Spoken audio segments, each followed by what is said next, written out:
اس سے پہلے آیت کریمہ کے اندر یہ بات بیان کی گئی کہ منافقوں کی ایک مثال یا ان لوگوں کی مثال جنہوں نے ایمان کو بیچ ڈالا اور گمراہی کو خریدا،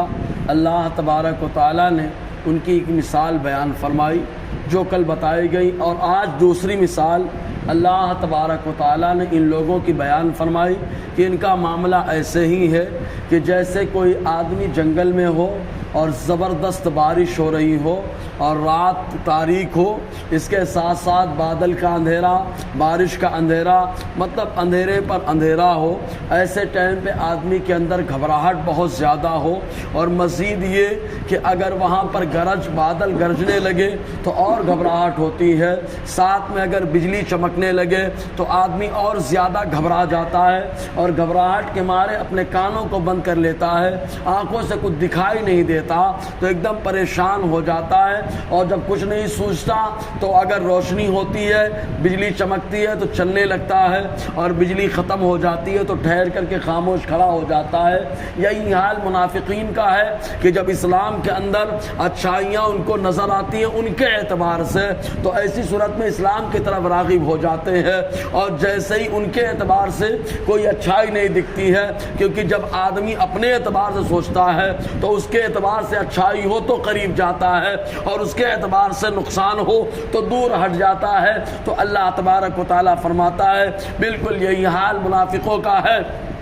کہ روشنی دیکھ کر فائدہ دیکھ کر کے چلنے لگتے ہیں، اور جہاں فائدہ ان کے اعتبار سے نہیں ہوتا فوراً دور ہٹ جاتے ہیں۔ اللہ تبارک و تعالیٰ ارشاد فرماتا ہے منافقوں کے تعلق سے، او کصیب من السماء فی ظلمات ورعد وبرق، اللہ تعالیٰ فرماتا ہے ان منافقوں کی مثال اس بارش کی طرح ہے جو آسمان سے اتر رہی ہو، جس میں تاریکیاں ہو، گرج ہو، بجلی ہو، یجعلون اصابعهم فی آذانہم، اپنی انگلیوں کو کانوں میں ڈال لیتے ہیں، من الصواعق، جو گرج کی وجہ سے، حذر الموت، موت کے ڈر اور خوف کی وجہ سے، واللہ محیط بالکافرین، اللہ تعالیٰ نے کافروں کو گھیرے میں لے رکھا ہے۔ اب اس میں جو پہلا لفظ آیا او کصیب من السماء، آسمان سے اترتے ہوئے پانی کی طرح، تو یہاں پر فلسفے کا رد کیا گیا، کیونکہ فلاسفہ کا یہ کہنا ہے کہ زمین پر جو تالاب ہے، دریا ہے، سمندر ہے، اس کا پانی بھاپ بن بن کر کے جو ہے آسمان کی طرف جاتا ہے اور وہاں اکٹھا ہو جاتا ہے، اور اس کے بعد بارش ہونے لگتی ہے۔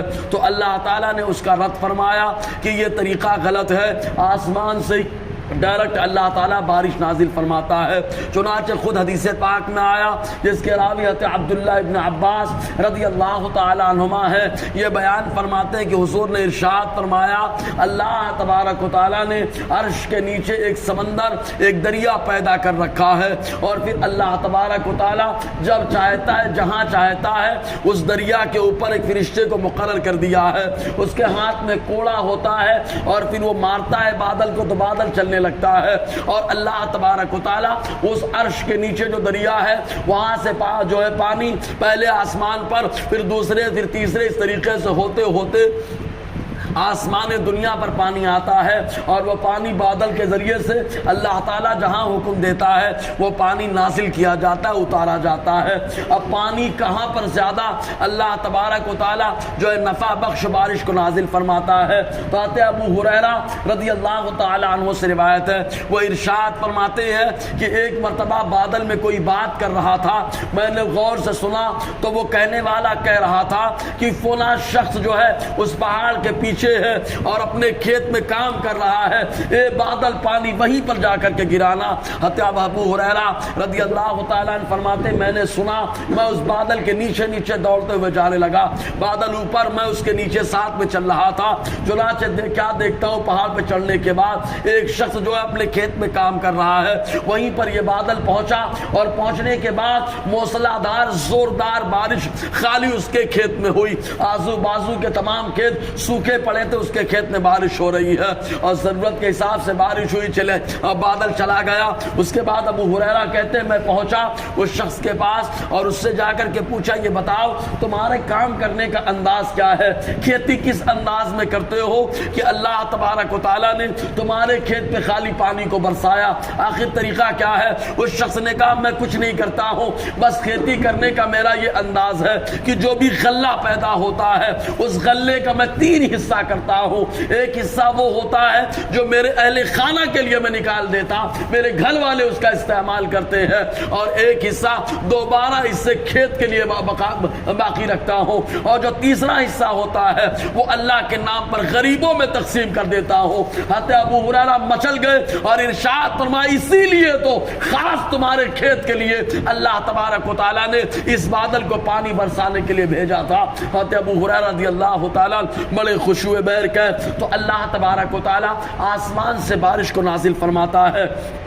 یہ ظلمات، ایسا بادل جو پانی گر رہا ہو اور اس میں تاریکیاں ہو، تاریکیاں اولن تو رات کی تاریکی، رات کا اندھیرا، پھر مزید بادل کا اندھیرا، پھر جب بادل آ جاتا ہے تو اور اندھیرا کیونکہ ستاروں کی روشنی چھپ جاتی ہے، اور اس کے بعد پھر پانی گرنے لگے تو اور اندھیرا ہو جاتا ہے، پھر جنگل میں آدمی ہو، بیابان میں تو اور اندھیرا ہوتا ہے، تو تاریکیوں پہ تاریکی ورعد، اور ایسے موقع پر بادل اگر گرجنے لگے، رعد ہو، رات کیا ہے؟ ایک یہودی آقا علیہ السلام کی بارگاہ میں آیا اور آنے کے بعد پوچھتا ہے یہ رات کیا ہے؟ حضور صلی اللہ علیہ وسلم نے فرمایا اللہ تبارک و تعالیٰ نے ایک فرشتے کو پانی کے سمندر کے اوپر مقرر فرما دیا ہے، اور وہ فرشتے کو اللہ تعالیٰ نے ایک کوڑا دے رکھا ہے، اس کوڑے سے فرشتہ بادل کو مار کر کے جو ہے جہاں رب کا حکم ہوتا ہے لے کر کے جاتا ہے، ہانکتے ہوئے لے کر کے جاتا ہے، تو جو کوڑا مارتا ہے اسی آواز کو رات اور گرج کہا جاتا ہے۔